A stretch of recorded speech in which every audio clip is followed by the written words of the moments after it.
American Freedom Radio. And apparently, we've survived the end of the world.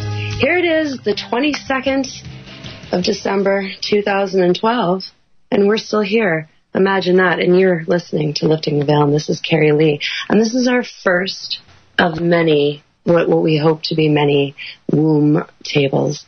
And there's some people out there that are like, oh, you know, why do you got to go all feminine on us like that? It just doesn't seem to be a necessary thing. I don't see that as being, I don't know, something to be afraid of or something to think, oh my God, you're throwing up divisions. It's not the point. The point is we're all supposed to be coming to this balance within ourselves at this point. From my perspective, not just from my perspective, but from a lot of perspectives, we've been living in this patriarchal society for I don't know how long now. I'm not saying that we should be completely matriarch, which is like a dirty word in itself. But don't you think it's time we leveled off? So let's raise our sisters up just a little bit, give each other the respect that we deserve, and then understand that it's the men, too, that have to kind of level themselves off between the feminine and the masculine. Now, I'm going to introduce some of the people that are going to be on the show today. Anybody that saw the promo, you were able to see that there's a whole list of people that are part of this show, that have agreed to be part of this show. I'm kind of in the middle of trying to get everybody together right now. We're almost all there. We've got a beautiful Charlie Foxx who's going to be joining us very soon. I just have to get her to add American Freedom Radio. And I'm so getting there. And we've got Angela Forman with us today. Angela, you are actually right on the line with us right now. How are you, love? Yeah, I'm good. Over here, it's freezing over there, I presume, and it's boiling hot over in Australia. Yeah, it's very yin and yang between us. It's a very good balance. See how that works, folks? Balance. It's freezing cold there. It's hot there. I would love to come visit you. And I just want a bit of snow. Oh, really? Let's just do that Freaky Friday where we switch for a day. All right. I've got, if Adam's listening, love, I've got Charlie Foxx is adding you, and hopefully you'll be able to add her to the group. This is going to be the most disorganized show you've ever listened to, and so I'm going to apologize in advance because I'm completely flying off from the seat of my pants right now. It was back in October when I thought, you know what, I think it's time that we get all the women together in this panel. The people that I respect, there's so many more I could add, and there's so many that will join us at another time for sure. Christie's here too. Christie, hello, are you with us, love? I am. How you doing, Hi. beautiful? I'm fantastic. See, this is what we're doing. Okay.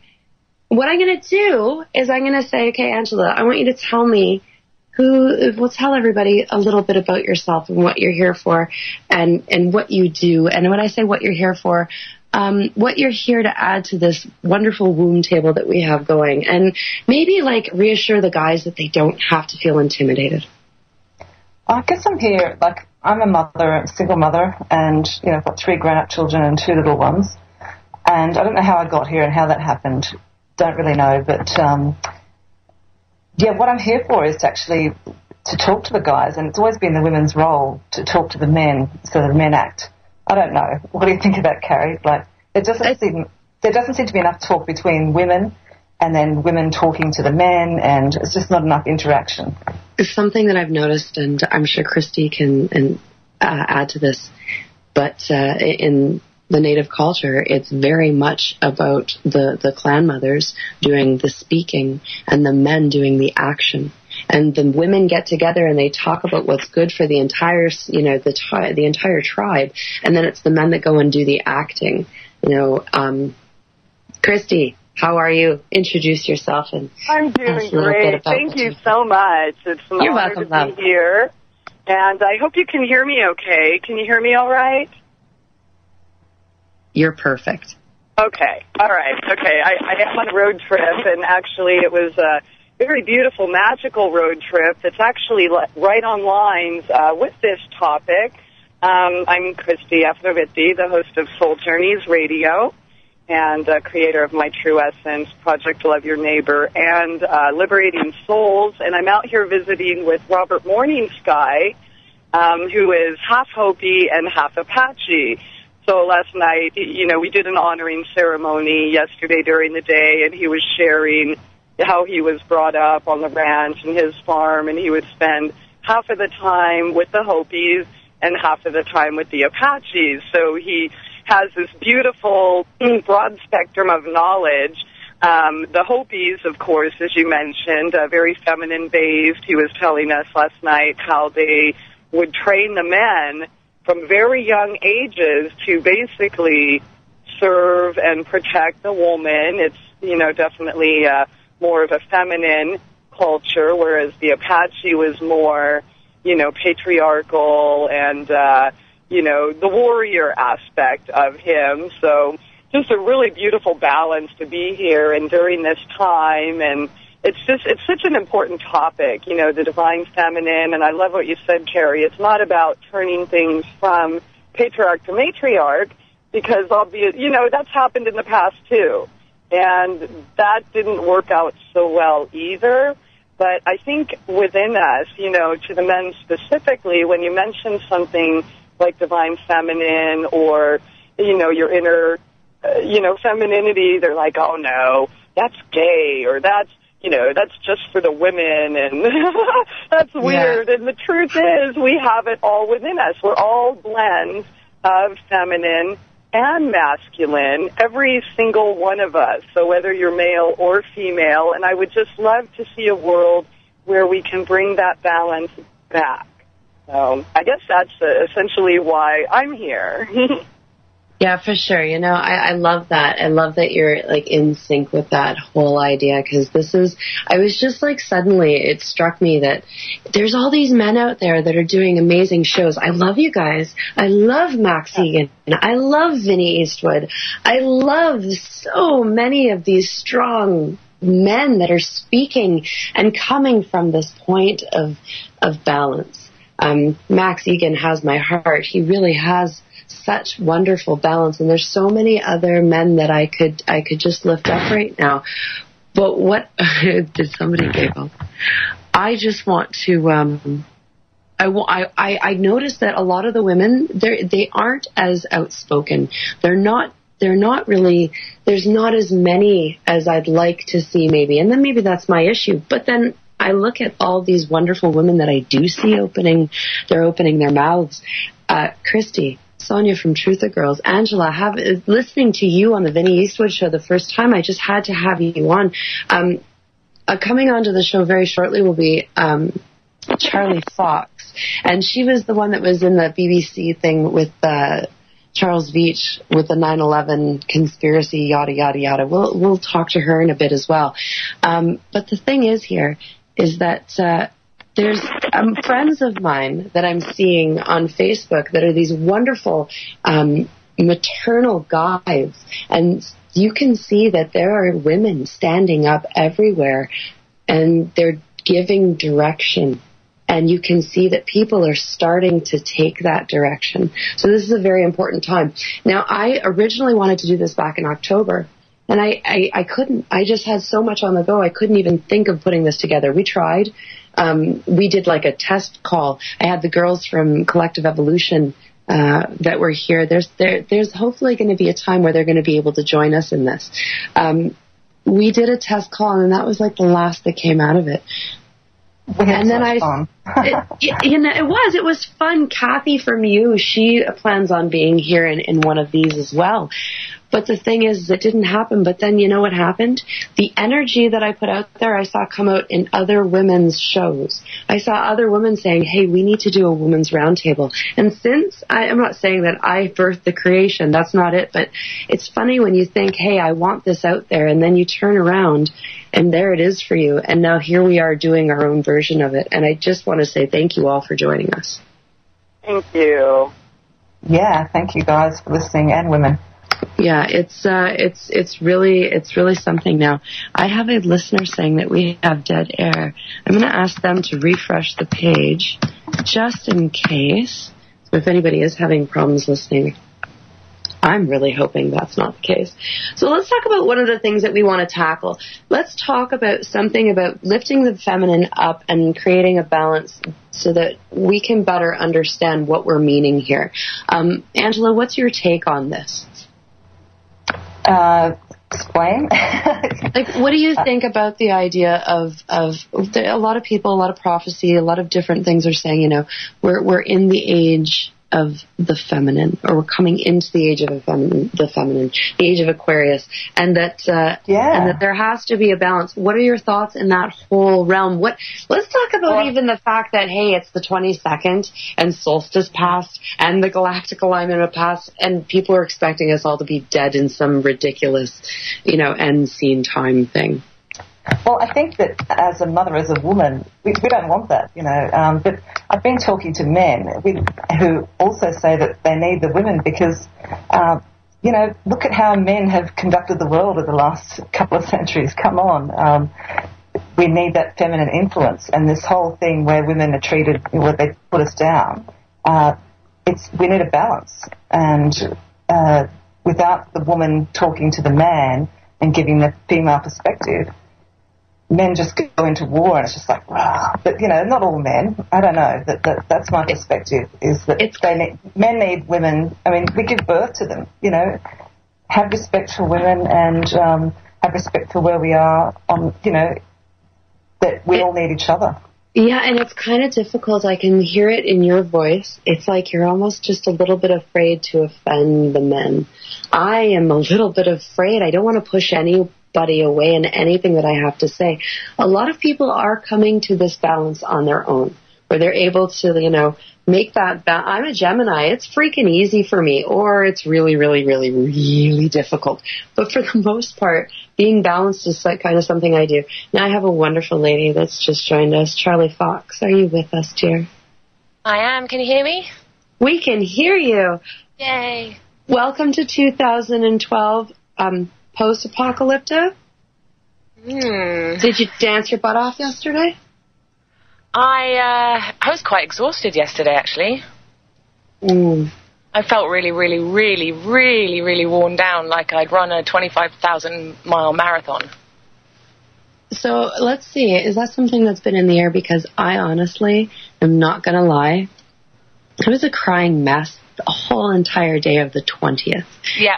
I couldn't keep my shit together, excuse my language, but I couldn't keep myself together. And then yesterday I was like quiet, nothing. It was like I was an empty vessel.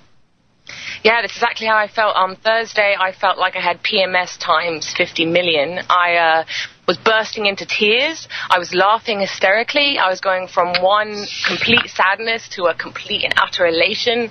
I did a meditation for 10 minutes and threw up. That's never happened to me before.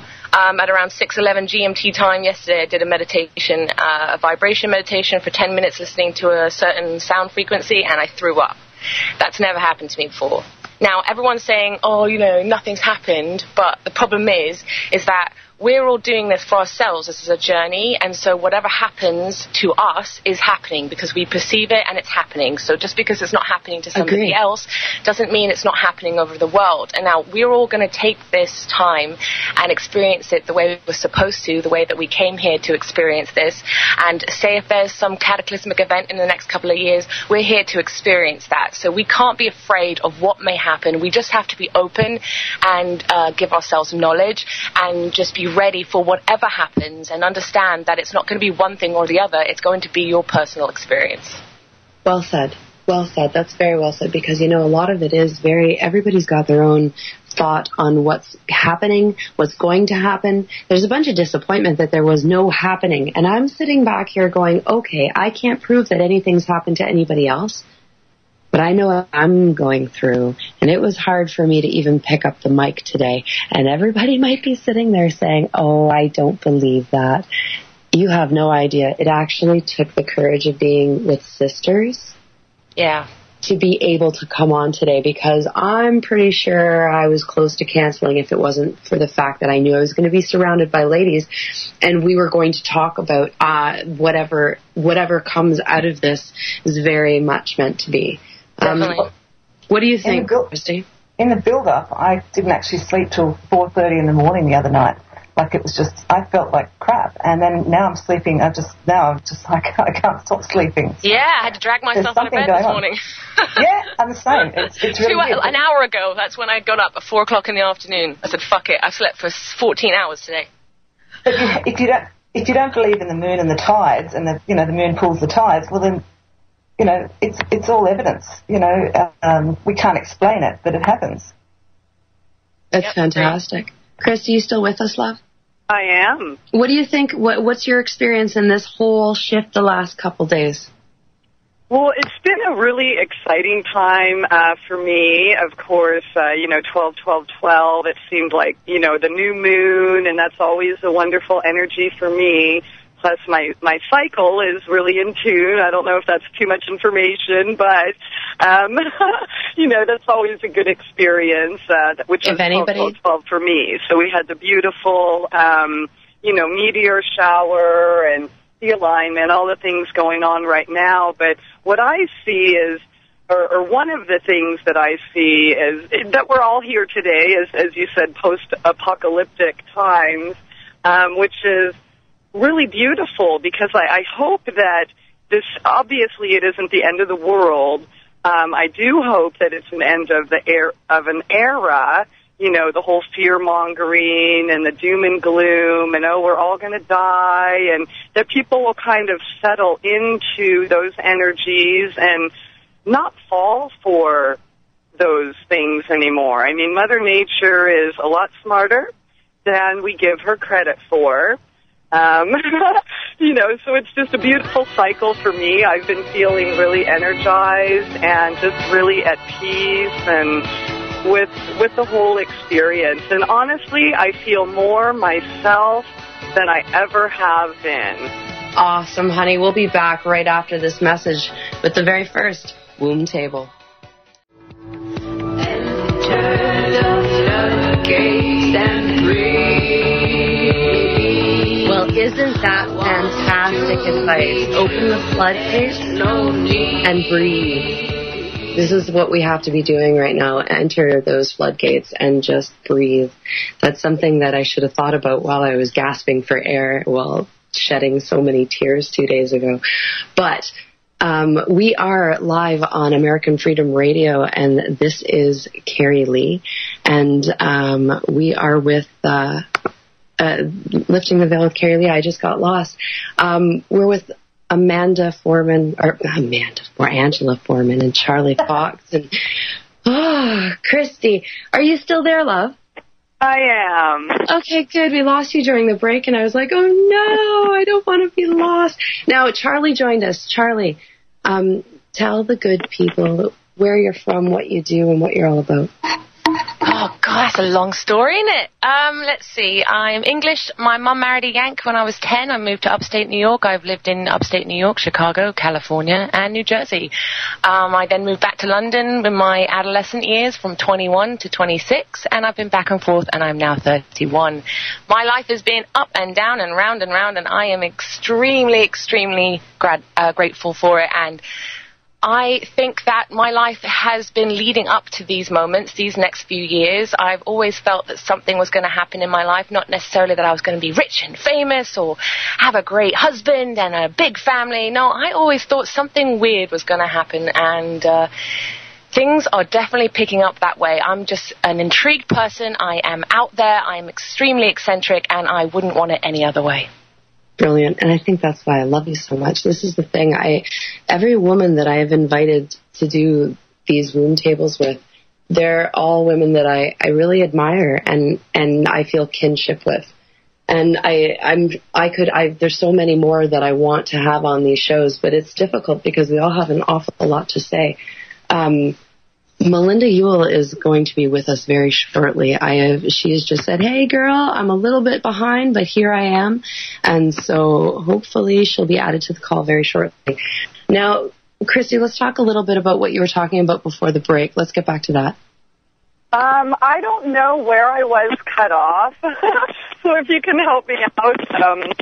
But, I mean, I guess, maybe we could just move forward. I can tell you, other aspects of things that I've been experiencing. I am I'm a holistic health coach, And so I help people and Oh, I think she's cutting out. Oh, that's too bad. Oh, I got you, holistic health coach. Okay, so I'm coming through?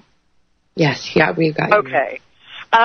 Previously, people wanted all, just tell me what supplements I can take, and, tell me which vegetable I'm supposed to eat, and, what can I do to remove this pain? And it was still, obviously a step up from what we're experiencing in, mainstream medicine, chopping body parts off, etc. But before, if I would mention, if people aren't getting through as much as they want to, I would mention that there might be some type of emotional block going on. And,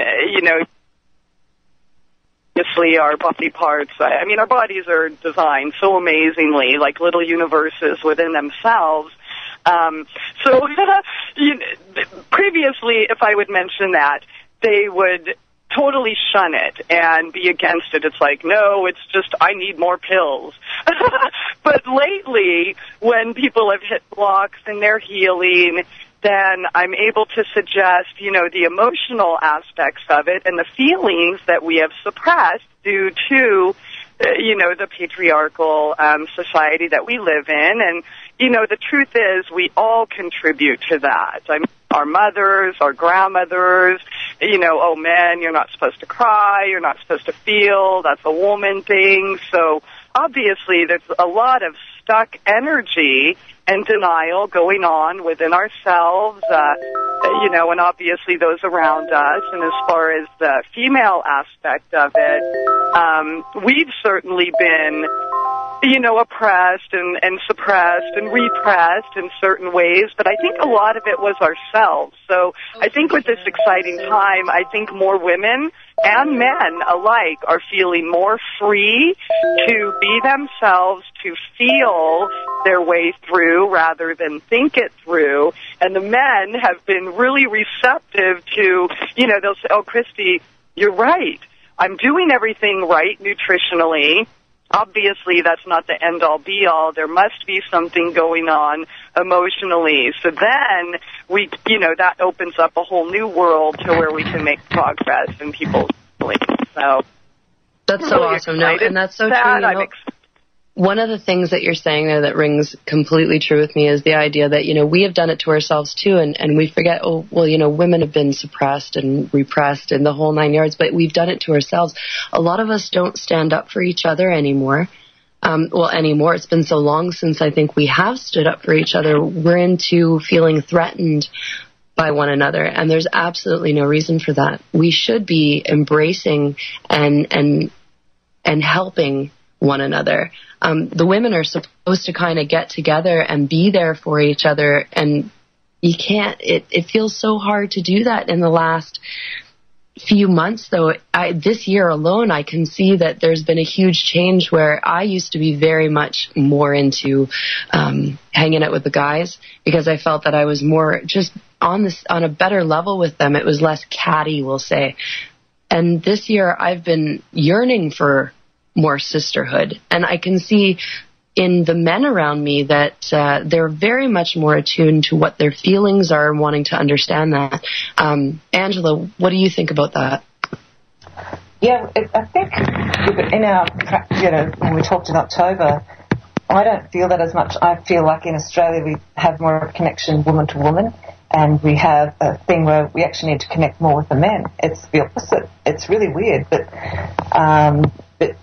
the connections with women, maybe I just hang around the right women, but I have good female friendships, and there's no, but you do have the women who put other women down. It's just not on. We shouldn't be doing that to each other. And the mothers who teach their sons to treat women badly, that's happening. It's up to the mother who raises the child to teach the son to respect the woman, and I think that's what we've lost. I've gone through 2 marriages with 2 cheating husbands, which, it shouldn't have ever happened. And I'm good friends with one of them, and, he can't understand why, but he wasn't raised to respect women, And it's up to the mothers to teach the sons to respect women and to respect that unit, that kinship that we should have. I don't know. What do you think? Well, I agree with you, and then I also think it's a balance, too, because the fathers have to show the sons how to treat the mothers, right? It's like this, it's a big group effort. The family has been knocked out of the park, and we have to bring it back into the park, maybe. And that's where if the mother taught the father, then the father would actually bring that in, if you know what I mean. Yeah, that's a good possibility. Charlie, what are your thoughts? Okay, I'm going to go a different way. Okay. Basically, what I think is that is all good points, obviously, because it all starts with the parents. But unfortunately, no matter how great a parent you are, your kid can still grow up to be an arsehole.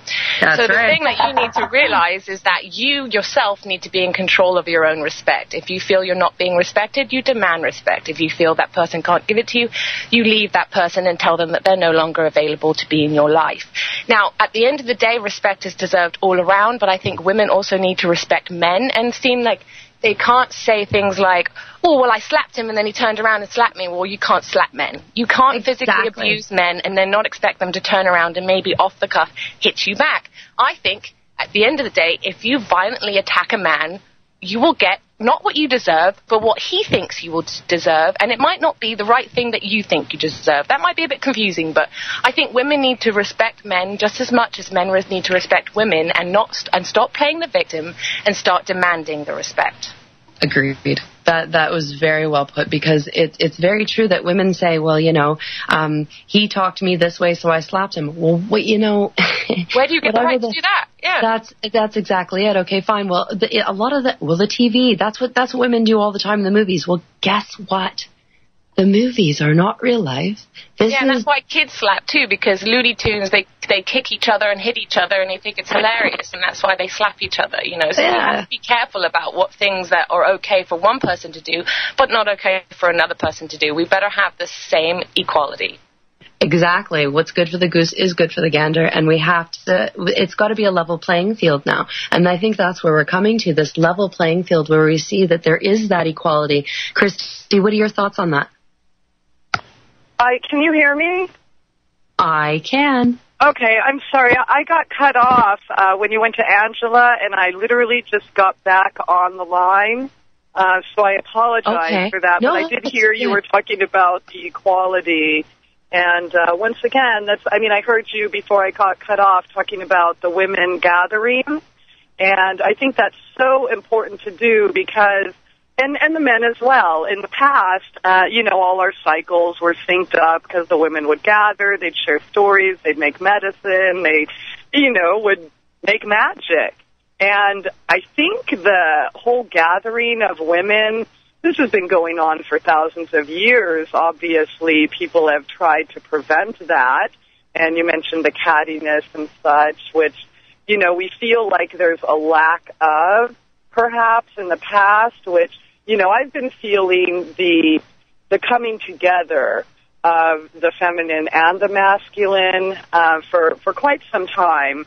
But I think it's so important for us to not let those distractions get in the way, to not let that old programming of, the whole scarcity myth get in the way. And, we have to honor ourselves and do what makes ourselves feel good and what is important to us, and not be afraid to speak up anymore. And it's so beautiful to see all these brilliant women you have gathered on this round table, and so many others that you had mentioned before that are really kind of coming out. And men, it appears to me, are having less fear of that, as opposed to years ago when I tried to start speaking out. I was afraid, and the men, it's almost like, and I'm not saying this for all men, but there was this thing like, oh, come on, women, just sit down and shut up. You're to be seen and not heard. You can't have any brilliant ideas. It's all supposed to come from the left brain. But I've totally seen that dissolve, where men are like, okay, come on, women, let's hear it. Where before it might have sounded like nagging, now it's more welcomed. And, so men and women alike, I think, want to bring, they want to merge the two and see the duality end. So where both sides are honored. And hopefully they're not even sides anymore. I would personally like to see the end of the polarity and duality where we all merge as one and come into our divine feminine and masculine power in a world where it is safe to share and to gather and to, because obviously we all know about the witch hunts and things like that have been going on. I don't think they ever ended. They're just different now. So that has prevented women from gathering and sharing their wisdom and their cultures and all of the beauty that we have suppressed ourselves. So we do have to take responsibility, I think, for falling into that fear. And when people tell us no, just saying, oh, okay, you're right, I'm just a dumb woman. But it's just so empowering and so beautiful to see we're not falling for that anymore, women and men alike. So I'm just really excited to be part of these changes and alive on the earth at this time. Yeah, for sure. And Charlie, you had said something about that. You always thought that there was something coming and that you were going to be a part of something. And it didn't mean rich or superstar or Hollywood or, whatever the case was, but that you were just going to be a part of this incredible moment. I share that with you because I always felt like there was something that I was meant to do. Whatever it is, I'm doing it. And it's something that I can say that I've been moved to do, and you're guided to be where you are now. Just like we've all kind of been guided and have gained magnetism towards each other so that we can share with one another.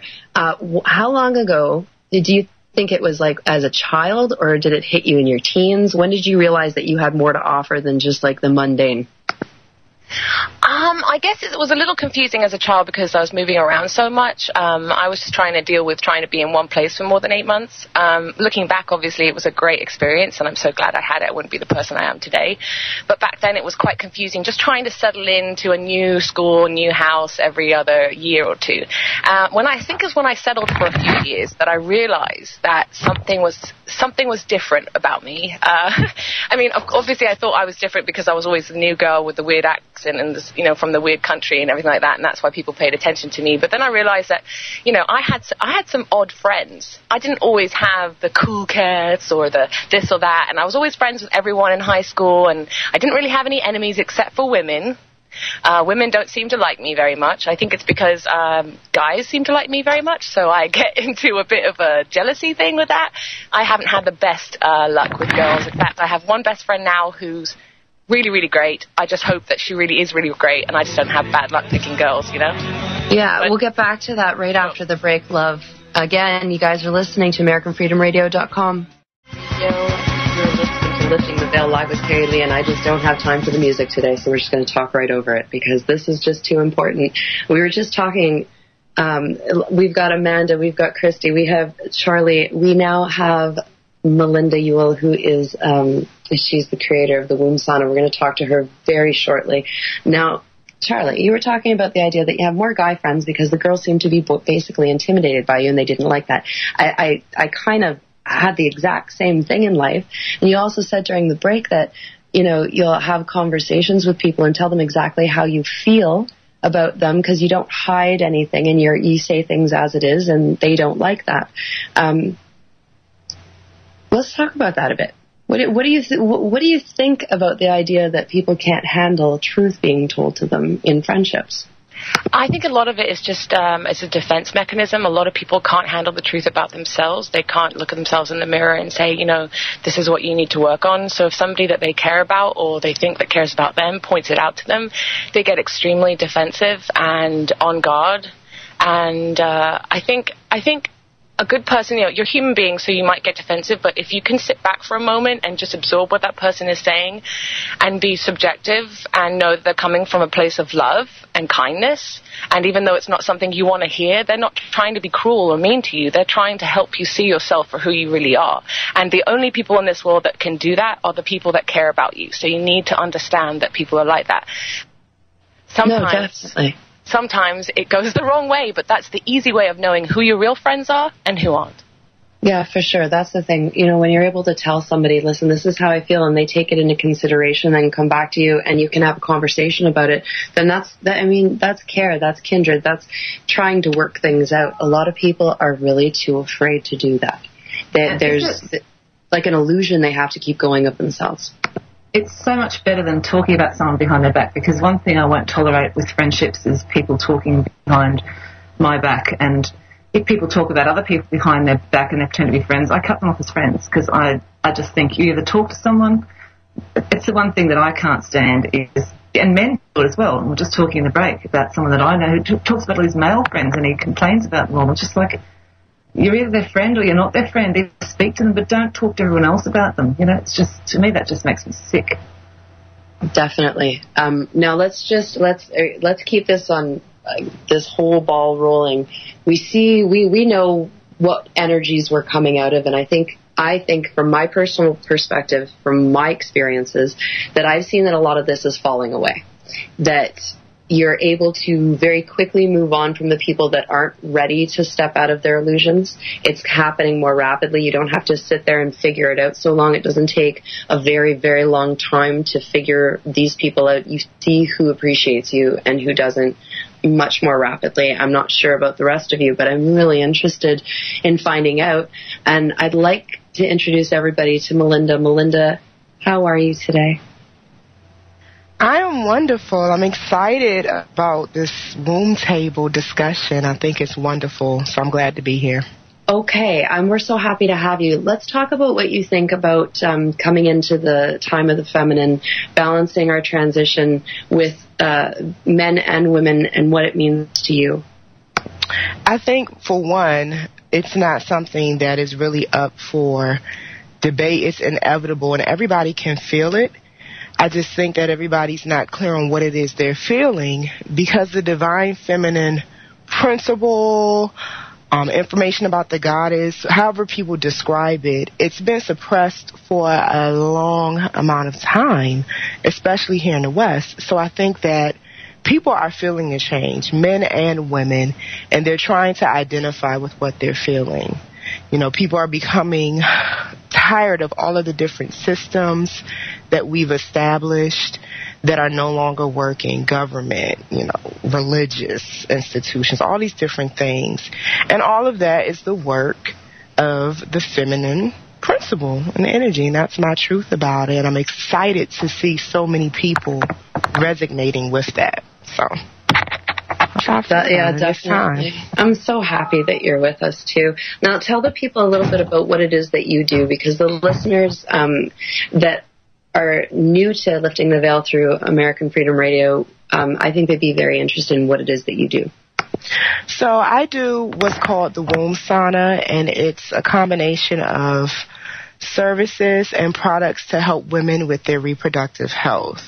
So women with fibroids, women with cysts, tumors, infertility issues. I provide what's called ancient herbal steam medicine. They sit over a pot, and they're sitting on a chair that's open at the bottom, and herbs are heated to detoxify the womb. It pulls mucus, toxins, all of that out of the womb, and helps improve health. And then I also assist women who may not even have a womb crisis. They just want to be proactive and use natural medicine to do that. I service them as well. And then the products are herbal gemstone essence, herbs that you can drink. You can make feminine products from, like douches, suppositories, etc. And I teach women how to make their own herbal feminine products. So that's that is my fantastic. service. You don't just do that, though. You also help the men to help empower their women. You like to talk about, just it not being uncomfortable about talking about any of this. I could feel any man listening and kind of do a little cringe when you were talking about that. And it's like, no, there's no shame. And this is something, just talk about that amongst yourselves and leave us out of it. No, because you have to understand us. And if you're going to understand us, you have to see what it is that we're going through and what makes us tick. How do you feel about that, Angela? What do you think about that? It's interesting because I had my best friend, one of my best friends is male, and hearing his perspective of his wife giving birth, and it was so different, but he was actually quite in touch and worried about her, and I think there's definitely is a shift. But it was just really interesting hearing his perspective on watching his wife go through what she goes through, and I think that he actually was able to say more to me than if he had a male friend. They're not able, they think, oh, it's a no-go zone, but he was actually able to talk to me about a lot of stuff. And I've had 5 children. It was his first child, and it was just so interesting because they know a lot more about what's going on, and they understand a lot more, and they're not ashamed of it, and they're so proud of us. And I think that it just blew my mind talking to him, after his wife gave birth and before she was giving birth, and just, incredible. That's awesome. Christie, what do you think about the whole idea of, not being afraid to talk about our bits? Well, I definitely understand where it comes from. But once again, I think it's a reflection of where we are at. I mean, you were talking about earlier the jealousy that women experience with one another.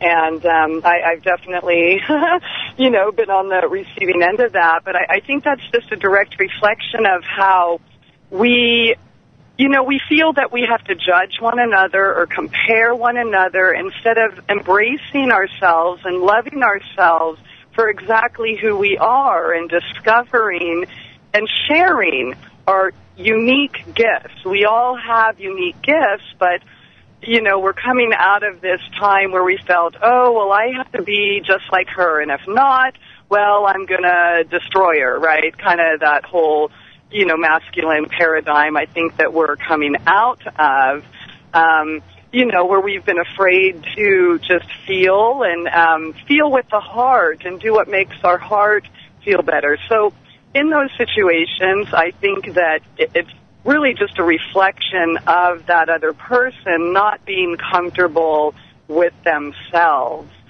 So I don't know. I'm just seeing so many magical things going on where women are speaking up. They're not afraid anymore. Or if they are, they've at least tackled that. I mean, I know within myself, I was afraid most of my life. I'm 40 now and finally settling into myself and even discovering my unique gifts that, I previously might have thought were, not good enough. Well, I'm not as cool as that person, so I'm just going to shut up and listen like a good woman, right? So I'm seeing just really positive changes, and all of you have your unique gifts. So we're kind of stepping away from the I have to be just like that person and realizing our own inner wealth. No more cookie-cutter Stepford wives for us. It's time to move on, people. Yes. Yes. That was fantastic. And see, that's something that's very important, is that we are all very unique. Every single last one of us are here for our specific purpose, to give our specific service and gifts. That's where we are right now. And I love the fact that we're all sitting here in agreement for that, and that we know that we're stepping forward and they're moving forward. This show, for me, I see as being very healing. This is a way for us to, this first show, let's get out all that stuff that, is still kind of lingering on.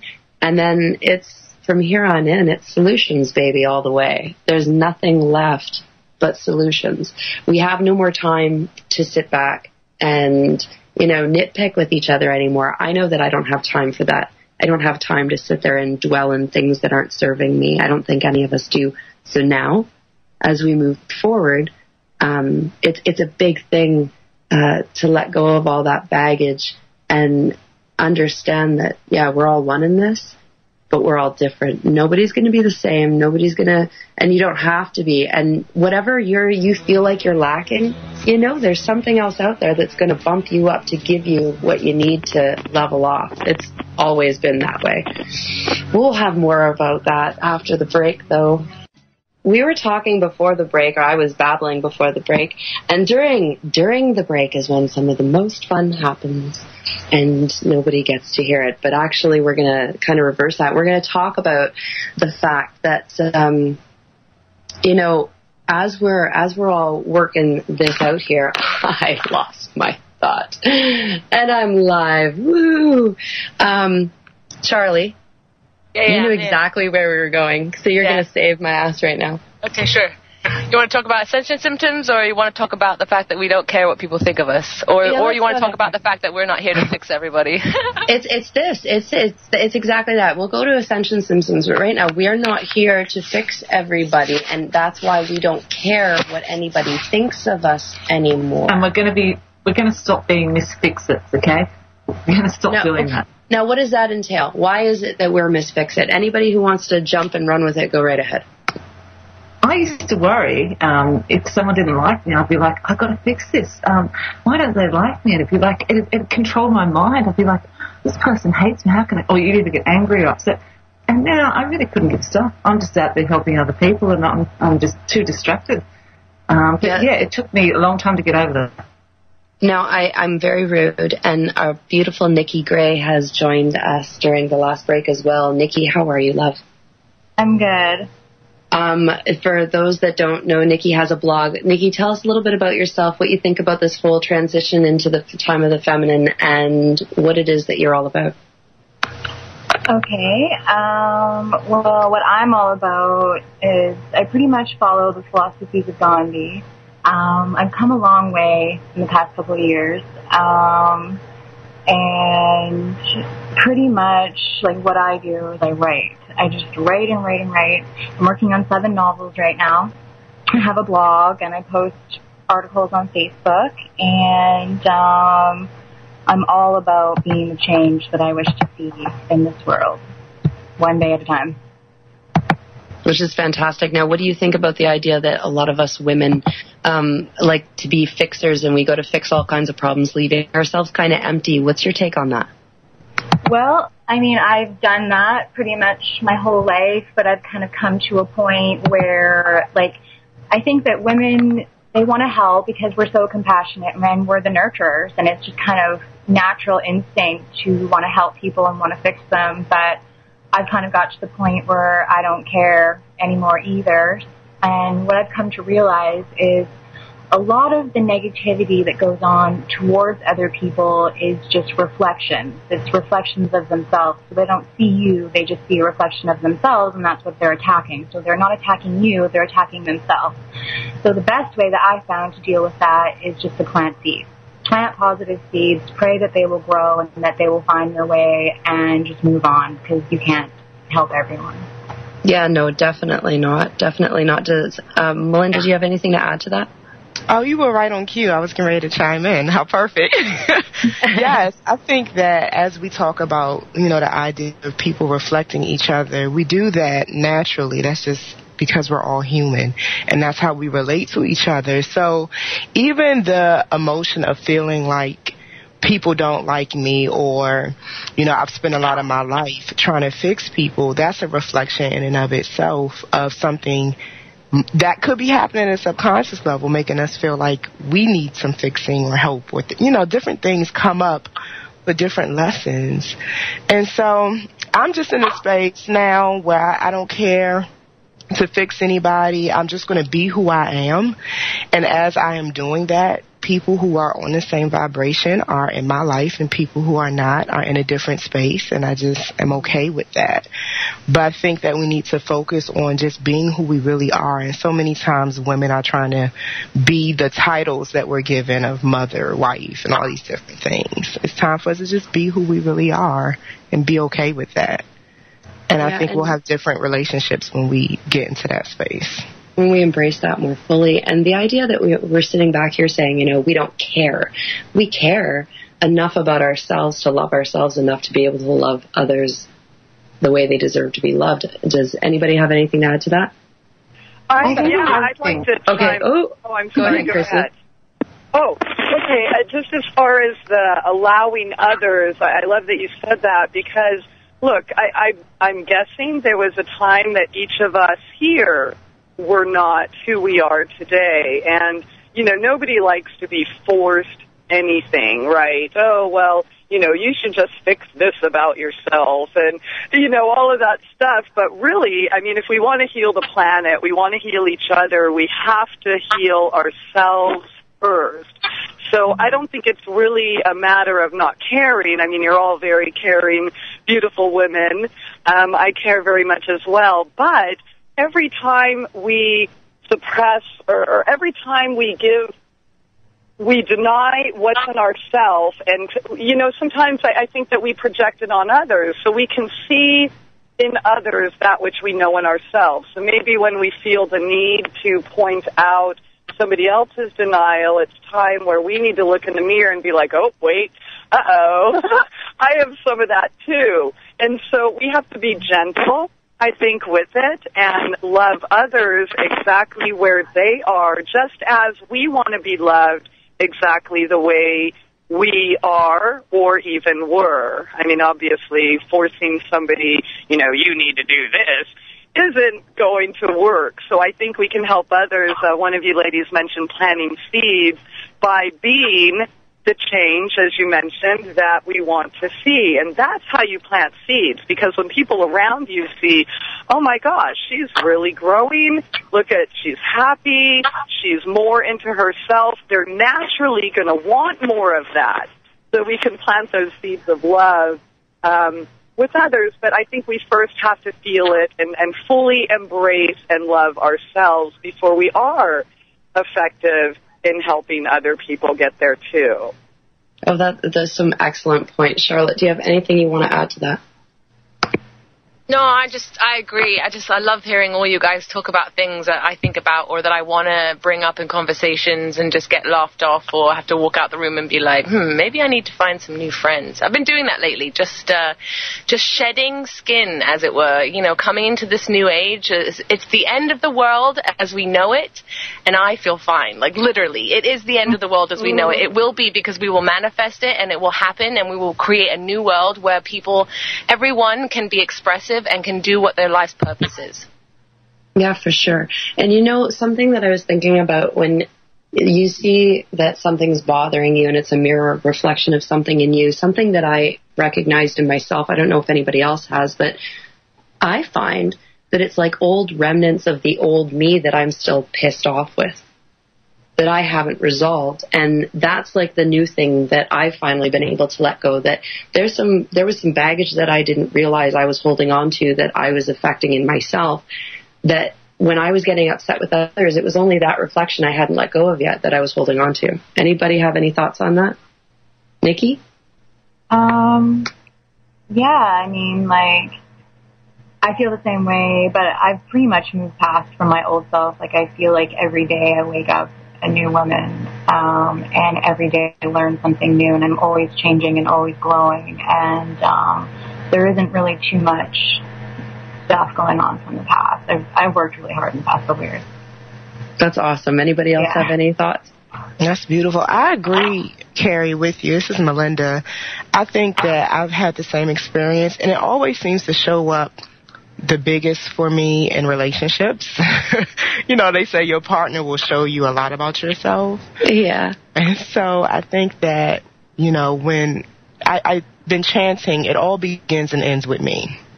And so when I find myself having an experience with somebody else, instead of putting my energy on them and what I think they're doing to me, because I think that's a victim mentality of, this is always happening to me, I shift that energy to, no, it all begins and ends with me, and I'm powerful enough to have whatever experience I want to have from this, scenario. So I think it's true. We just gotta purge and release the old stuff so we can have new experiences. Mm-hmm. Yeah, I have lots of nooks and crannies that I hide things up in that I had no idea about, apparently. I think we all do. Yeah, it kind of just happens. And I think that makes you grateful when the stuff shows up, because now it gives you a chance to clean it up, Yeah, to release it. Mm-hmm. Yeah, for sure. No, definitely, because then you're able to go, oh, wow, step back a second, and that's not serving me, and that has nothing to do with them. Nothing to do with them. It has to do with the way I'm feeling on the inside, and that's really important. Now, when we're looking around at each other, and we're sitting back and saying, okay, we're sitting in this group of women, what do you think what was your reason for wanting to join in on this conversation on these womb tables? Nikki, we'll start with you. I Well, I love conversing with like-minded people, and I think that women need to have their voices heard more, especially with the changing times. I mean, with ascension and growing and awakening, and I think it's beautiful, and I wanted to be a part of it, and I wanted to talk with like-minded people because I found that there isn't too many people out there that are like-minded, like that really understand what's going on and have the ability to handle it, to handle knowing everything. And I think it's good to be able to talk about certain things when you can't talk about it with your, close friends, because sometimes not everybody gets it. So I think it's great, and I'm glad to be a part of it. And we're so happy to have you here. Now, what about you, Charlie? What are your thoughts? Well, I was just well impressed with you, so I said, well, I'll do whatever you want me to do, Cari-Lee. But mainly because I really haven't, the only way I've been out there is by doing that 9/11 conspiracy thing, and I think people only in the public know me from that unless they Facebook me and see how really spiritual I am, and I'm not this crazy lunatic that thinks the government's out to get us, although, that is one side of me. And, I just wanted the chance to be able to show everyone that this is all our own individual experience, and we're all experiencing the same themes, but we're all implementing them in different ways. And if we all just work together, we can, and this is a great way of showing that.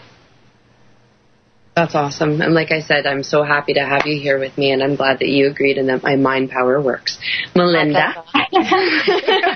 I was going to say the same thing. I just, Cari, you're like my sister. So anytime you ask me to do anything, you'll always get a yes.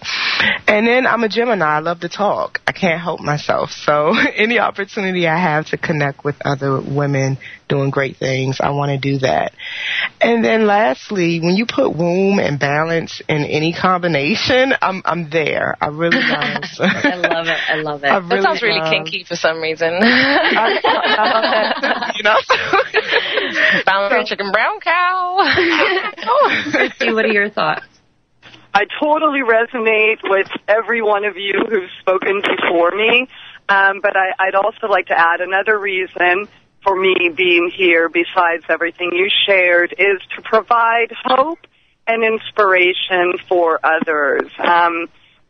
We all have our past. We've all gone through our struggles, and, we've all broken free from this systemic type, institutionalized thinking. And, last night was a wonderful example for me. I'm here visiting in the mountains in Phoenix right now. And we went out to a place. Well, we didn't really know where we were going, but we just wanted to sit and talk. And it was kind of like a Hooters place. It was a really interesting mixture. It wasn't Hooters. It was supposed to be an Irish place, but the girls, they were beautiful Barbie dolls. I'm definitely not going to knock that, but of course, one of the people we were with just didn't even want to look at them, and was thinking, oh, there's no hope for them. She's a Stepford wife in training, and all of these things that, what? I was her.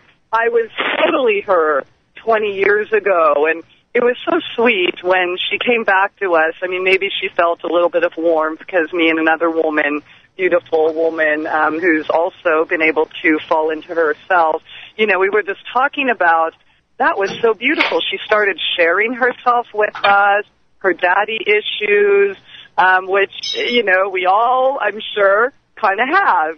Parents may mean well, but, they want you to kind of go with the system, I think, for the most part. And so she was kind of in that, the whole plastic Barbie doll. My only point of being a woman is being beautiful or more beautiful than everyone else. And obviously when we're in that mode, we're kind of forgetting the inside when we're working on the outside. And so, of course, I spoke up, to the person I was with who suggested there was no hope for her, but I believe there is, because, look, we're all here tonight, and obviously I don't know your whole life stories, so I'll just share mine, and, I can share that in a nutshell. I was her. So I think we all were at one point. Yes, it feels that way. So we've grown up. We've, kind of fallen into ourselves, learned to embrace and love ourselves and be more of that divine feminine that we speak about and become more fully ourselves. And so I do have hope for that girl. I just wanted to give her a big hug and tell her I love her, just to let her know that, you are loved and accepted for who you are, exactly where you are, and you don't have to try to pretend to be someone else just because of societal pressures.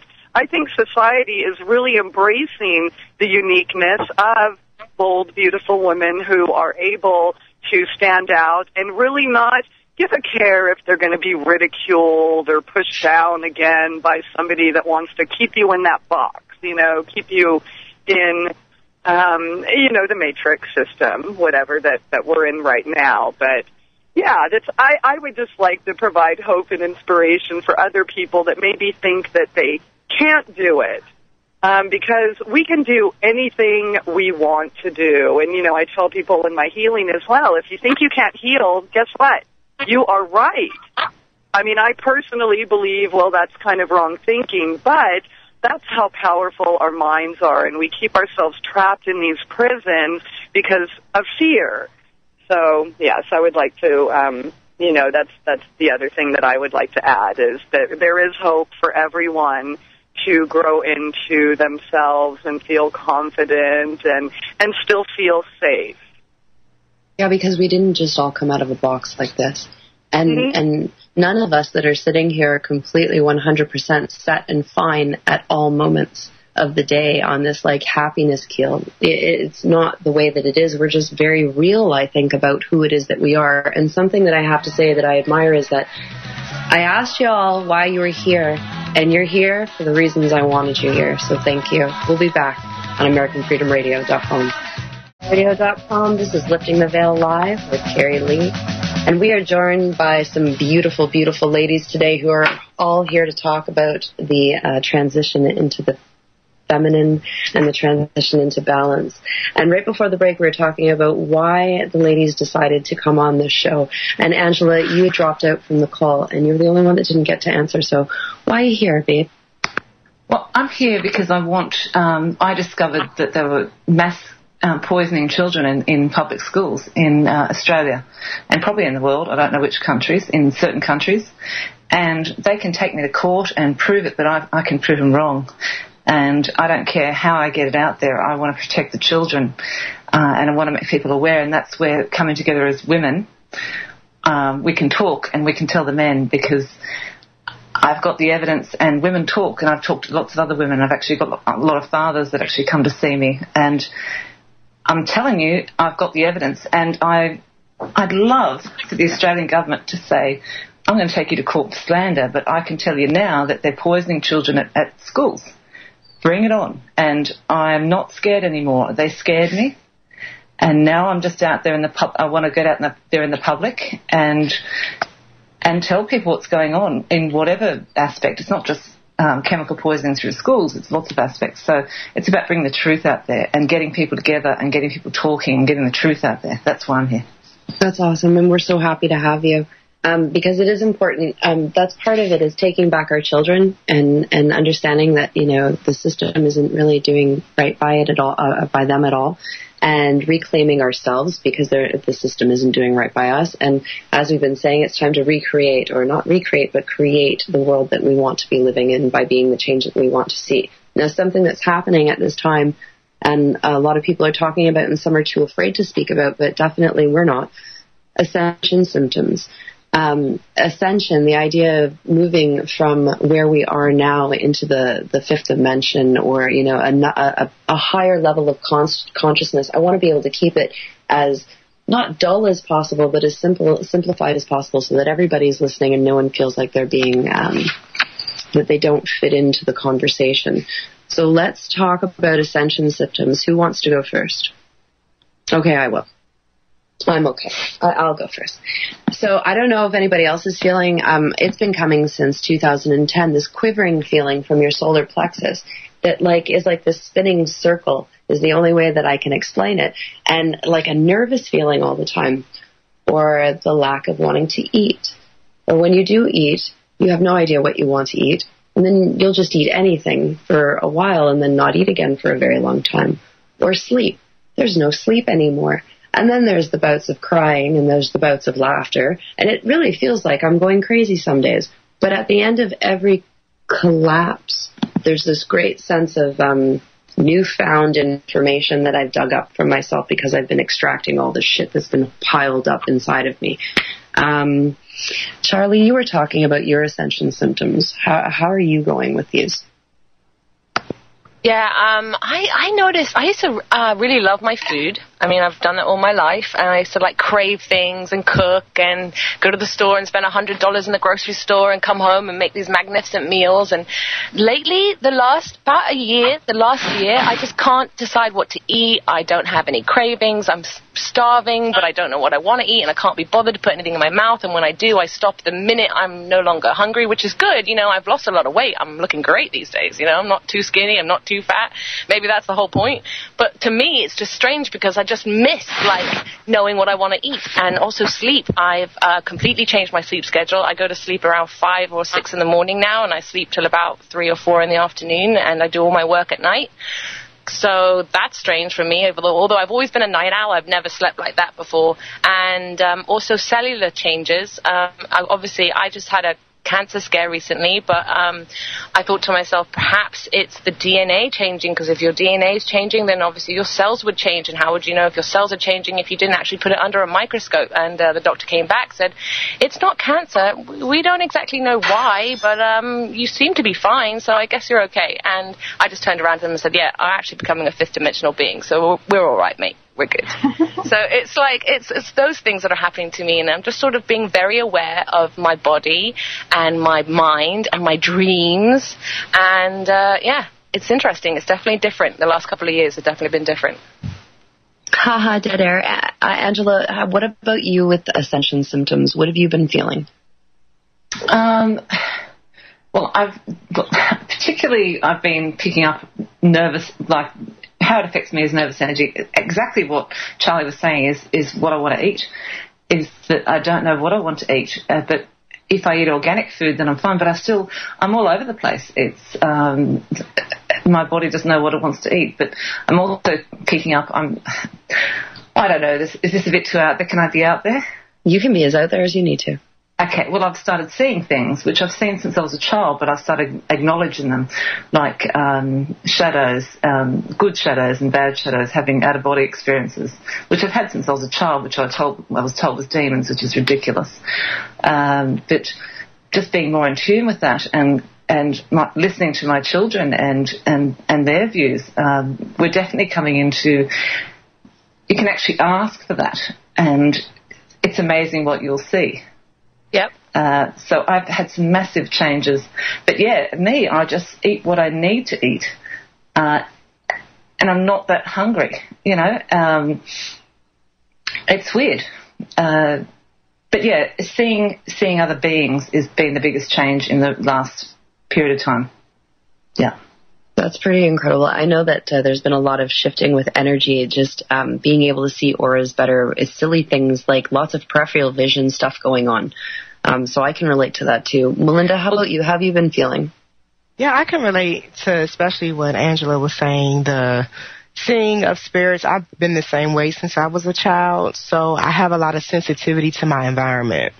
So, you know, if I go to the mall, there are times I'm just like, please, nobody touch me, because I feel wide open spiritually. You've got to get out of there sometimes? Yeah, like, how do I get out of this room? I've got to get out. You know, my clairvoyance is really, really, really heightened. Yeah. And with that has come some headaches from time to time.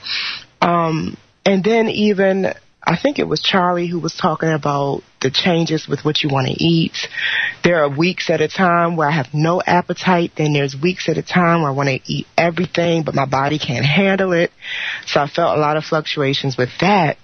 And then even in my womb, what's been happening, interestingly, and I think a lot of other women that I've worked with are relating to that, these pregnancy type of symptoms, like you feel like you're getting ready to birth something, but you know you're not pregnant. So you're like, what's going on inside of me? I'm just feeling all of these changes and things going on. And yeah, that's been something that's been crazy too with me, though. My cycles have been like mad this year. Now we have another special lady that's entered the room. Sonia, truther girl extraordinaire, welcome. Hi, thanks a lot. Thanks, Carrie. Hi, everybody. Oh, wow. It's like a mini celebrity. Girl. I watch you all the time. This is so cool. Thank you. Well, I'm happy now, to be Sonia, here. welcome to the womb table. Just to get you up into speed, we were asking the girls a little bit about, like, you know, why did you decide to do the womb table? What are your thoughts on the idea of coming into the time of the feminine and equaling out both men and women, kind of coming to some kind of balance? And why did you decide to do the show? Well, you know, I think that there are a lot of men in the you know, what we call the truth movement that are prominent and that network well together, stick together. I mean, it's really, like with everything else, pretty much male-dominated. So I think us gals got to stick together. And so that's why I'm here at the womb table. Awesome, and we're glad to have you. What do you think about this whole, we survived the apocalypse? Well, honestly, I wasn't really expecting too much. I mean, we've had a lot of these in the last year. You know, the Olympics, there's going to be a nuclear war, and the Berlin Games, Comet Elenin, the planet Nibiru. What else? I mean, we had so many of them. You know, I'm getting a little jaded here. I feel like it's like the cry wolf thing, where one of these days everything's going to blow up, and I'll just be like, till the last minute, I'll be like, ain't nothing going to happen. And the last second, I'll be like, oh man, should have packed my rapture bag. But I was listening to what you guys were saying just now, and I can relate to that too, about the not really wanting to eat. It's not like before, you know. I thought maybe it's just because the food isn't as good, and it's so much work to make good, healthy food. So you're like, no, I don't want to eat that. It's junk. It's going to make me feel crappy. So, you know, I'm going to eat in a bit when I get hold of something that's decent, and then that time doesn't come. And then by dinner time, you know, you're just like, I don't know about you, but I'm a little unraveled sometimes because I don't eat enough during the day. And then at night we don't sleep well. But I thought it was just because of the Wi-Fi and all this stuff that's just messing us up. You know, I never thought, is it a symptom of consciousness change? Or maybe the two, they all come together. There's a good possibility. You know, when I started making the organite, I was putting it all around the house, and we noticed a huge difference in my daughter. She noticed right away her sleep patterns changed. And then, not too long ago, like, I have a Leo sun, and all that sun activity, all the solar activity, all these flares, we know when a flare hits, not by watching it on any kind of YouTube thing, because my son wakes up in the morning and he comes downstairs and he's like completely dejected and almost in tears. And it's like, what's the matter? He's like, I just want to be left alone. And the poor guy doesn't know what to do with himself, and he's really, really, really, really hyper. So we run him as much as we possibly can. They're very active children, but they're not shutting their brains down at night. I don't know if anybody with children is noticing how the kids are acting. They're very, very bright, and they're coming out with these amazing sentences, I've noticed, and then they're just very hyperactive, I find. And it's not because they're not active. They're very active, but it's like, I don't know, they have more energy than I've ever seen them have before. Is anybody, Sonia, you have a son, so you know what I'm talking about, maybe? My son is pretty energetic. You know, I don't think there's anything wrong with him. But I can imagine that if he was asked to sit in a classroom all day, it might not go well. And I always think it's because we live in the city, and, you know, the amount of activity he gets is, you know, directly parallel to the amount of activity that I give him. And you know, honestly, like, I'd take him to the park. He runs around like crazy, and after 2 hours, he's still, you know, raring to go, and I'm completely worn out. So I try to give him lots of activity, but he's a little boy, and it's just the nature of living in the city. It's not like when I was a kid, I would just go outside the house and we'd run all over the place. And he's kind of stuck in a house most of the time, or an apartment. So even if I take him out for a bit, even if sometimes he seems worn out, he still has more energy later. And I don't know. I thought maybe that's just the kind of kid he is, and he's a boy, so. See, I always found it funny because my kids, everybody would say, well, you know, just let them swim all day, or, you know, we'll go to the beach all day. Oh, your kids are going to sleep like angels tonight. And it would be like, no, they're not normal children. They have more energy than I've ever seen any child. I can remember going swimming all day, and I was so happy to hit that pillow at night. But my kids are just full to the max. Angela, what about your children? Have you noticed your children? Well, actually, it's only I'm 12 hours ahead of you, nearly, or 24 hours ahead. see how they sleep over the next couple of days. My children had a big build-up, like where they weren't sleeping for the first time. My children sleep 13 hours a day, like they haven't been children, but up to this build-up with December 21st, they were like awake till all hours, weird and full of energy, as in mind energy, and now they've gone back to quite relaxed. So we'll see what happens over in the US. But yeah, I think that our children, they pick up on all this stuff and we underestimate what they're picking up. I mean, if the moon can pull the tide, and pull the ocean, what on earth can the other science things do to our brains? So that's what I'm thinking. I think it's all science at the moment. I don't think there's anything to fear, and I was actually hoping that someone would step in and it'd be like, wow, the other forces are going to step in. But actually, I'm a bit out there. Like, I've been spending some time with Stephen Geddes, who's Monsoon in Australia, who makes orgonite, and I've been watching the sky with him, and it's amazing. He calls them sylphs. And you can actually watch these sylphs actually pull in this, how they've been spraying the skies. Everyone knows about that, right? I presume everyone in the room right now. Anyone? No, explain that. Well, they've been spraying the skies, the planes, those you're talking about chemtrails. Yeah, okay. Yeah. What's been happening. I thought you said something else. Yeah, the chemtrails. And what I've been watching, which has been quite amazing, is, how the Earth has a certain amount of, how it protects itself with microorganisms and all that sort of stuff. Well, the sky has as well. And if you start watching the sky, you can actually start watching the air, which must have its own protection, whether you call it angels, whether you call it sylphs, whether you call it whatever. My kids actually see all that, and they saw it before me. That's amazing. Yeah, so never discount your children and what they're thinking and feeling and what's going on in their life. Oh, no, definitely. If anything, I think the kids are far more open to any of it than the majority of the adults. And I actually saw it. Yeah. Amazing. Does anybody else have anything else to add before we go to break about the kids? Well, I'm kind of impressed at how you guys notice these things, because with my son, he's a really happy kid with a really good sense of humor. He's not a mopey kid at all, but he's really, really energetic. And I think sometimes he's just frustrated not being able to run around outside enough. And, he has his moods kind of, but sometimes I find he's way more wired up than other times. And I'm always thinking, like, did he eat something, or because he didn't get out enough? I never really thought about these things. The planets. If you think about it this way, the planet alignment is not a conspiracy. It's happening. Planets affect the humans and the Earth and everything on it in very powerful ways. Our cultures from our ancestors have told us this. Children are so connected to the veil, as it were, because it's been not that. Now, we were talking about this whole, all the energies and our children. And, Nikki, you have a son as well. How's your son been dealing with the energies, and what have you been noticing? He's extremely hyper all day long. It's like he's never tired. Even, it's extremely hard to get him to go to sleep at night. And, since I was little, I've been a night owl, and I've noticed that a lot with him, that he likes to just stay up later. And it's hard, where to draw the line, because I remember when I was little, I just couldn't sleep. I just had all this energy. But he's super happy, and he's really sensitive. He's really in tune to things. He can see spirits, and he's very aware, and he's aware of what's going on in this world.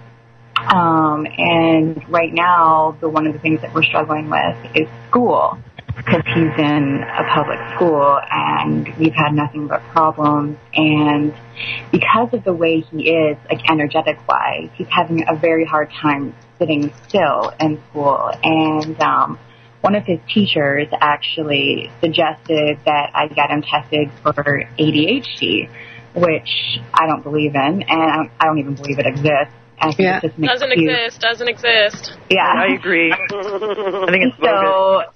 I think it's just an excuse to drug the ones who don't want to sit still and who don't want to obey and who don't want to, conform. And so that's kind of the biggest issue. Same with the solar flares. You were saying that your son gets upset when there's a flare. And my son is the exact same way, and I was actually really glad to hear that you said that, because I thought he was the only one that got super emotional, and he's a Leo too. It was my daughter. My daughter said to me, she says, Mom, go check to see if there's a solar flare, because it seems that she would remember that Aiden acted the way that he did, and then later that night I'd say, wow, there was a solar flare, and she was paying attention more than I was, and she said the one morning, Mom, check to see if there was a solar flare, and sure enough, it was like a day or two before, and it took as much time as it needed to, and once it got here, he was a mess. Wow. I thought that was weird. I thought it was all me. But I went back to when my daughter was born. She was about 4 years old, and I could see that a week before my cycle, she was getting silly. Making me crazy, and I couldn't figure out why. And somebody said, well, why don't you just calendar it out? My daughter just got her period this year. Guess what? She's a week ahead of me. That's kind of freaky. Yeah. This is really interesting. I never thought of this. I never saw any kind of patterns in my son's behavior, but sometimes he acts so mature. He's so kind of helpful and he's responsible in the house, and he helps me clean. He cleans up the toilet even. He likes to scrub it. Helps me with the cleaning. Helps me with the cooking. He's so level-headed. You can have these discussions with him. And other times, it's like you tell him get dressed. He runs away. He won't eat. It's like he's like acting like he's 2 again, And I'm like, what happened to the kid that was like a 7-year-old just a week ago? I'm really puzzled. And he's so, what do you call it, cooperative sometimes. And other times it's like whatever you say, it's like does the opposite, Maybe it has something to do with these things. You have to go back to when they're babies. Do you remember they'd be really like crying, and they get to a cycle where they're just like really, really good, and then the next day it revert back and there's another cycle. I remember that. I've had 5 children, they were all the same, and all of a sudden you've got them perfect as a newborn, young baby, and then it'd go back to revert back. And I think it's cycles, Yeah, we all do go through our cycles. That's definitely true. Yeah. Charlie, what do you think of all that? Well, even men have their cycles. No, literally, like at least once a month, a man goes through a mini little breakdown, and you can tell, and it's how are you? Okay, and it's like, no, you're not. And then you feel like you're nagging or prying, so you don't want to do that. But then you also don't want to mopey mope, like running around the house just like slamming doors or sitting down or huffing, like so they want you to ask them what's wrong, but you don't want to because you'll get in trouble. And you're like, what is this role reversal going on? I can't handle this right now. I have a child, or I have a job, or I have to deal with this, like, I don't know if anyone's noticed that, but I mean, I know it's the cliche, but it really is. Men do have PMS. Oh, yeah. I think we all cycle, the moon affects us. Yeah, definitely. Definitely. Melinda, what do you think? No, I agree. I'm sorry. I was delayed with unmuting my line. No, I agree. And I think that as we raise our consciousness, then we can learn what we need to do for our children and our men. And I think astrology is a huge part of that, because we had a lot of major astrological events this past year, and I was able to see how that affected, my mate and the children that I care for and stuff. So it's real, and we should have rituals and more tools to accommodate our children and teach them how they can handle those shifts, because they're going to continue to experience them. So we got to get that information out. I like that you bring up astrology. That's pretty cool. What is everyone, by the way? I'm Aquarius. Does that mean I'm the coolest? Because it's I'm Aquarius too. Woohoo! It's our age, baby. Gemini, woo! Oh man, get away from me. Gemini and Aries. Gemini women I like. Gemini men, not so much. Christie, what are you? Me? My sun sign is Virgo, but my whole chart is a square. Like full-on squares. I have 3 planets in Virgo, 3 in Sagittarius. I got some Gemini going on, Libra, and then, of course, my ascendant in Pisces. So I'm just one big, fat, square dichotomy. I'm a mess. Love it. And it's really important that we all understand our natal charts, so that we understand, because it's not just your horoscope. Ooh, I'm a Gemini. No, I'm a Gemini with, I'm an Indigo. A Capricorn rising. So what is, what's going on there? Yeah, your charts are important. Get your charts done. They really are, and there's a great little website that I'm going to have to direct you all to at a different time. I'm sorry, but that does a daily horoscope every single day, and it gets sent to your email on your natal chart. So I'm sorry that I'm teasing you all with it, but I will give it to you. Tune in next year. And that's exactly how it is, because the next show, people, is not going to be until the third week of January. So I'm really hoping that everybody got a good taste of what these womb tables are going to be like. They're going to be a little bit more structured, maybe. They're going to be something where we're all sharing our own views, and we're not always going to agree, and that's going to be okay, and you're not always going to agree, and that's going to be okay, but we're going to keep on doing them because we feel that it's necessary. I feel that it's necessary. Everybody here obviously feels it's necessary. So let's start going around with some final words for everybody, starting with Angela. What do I say first? I just love the fact that it's women getting together and trusting each other as friends. And even Carrie and I, when we got to know each other, you know, we're not used to that sort of friendship. She's from across the pond, you know, in Australia, she's in Canada. But we are the ones who talk. And that's the history of women, is we talk. And then we talk to the men. So we pass on the information and then bring, you know, I don't know, I'm just going back into history and what protects humanity. And that's why we're here. But we're also not here to drive men mad, which we can do if we try, you know.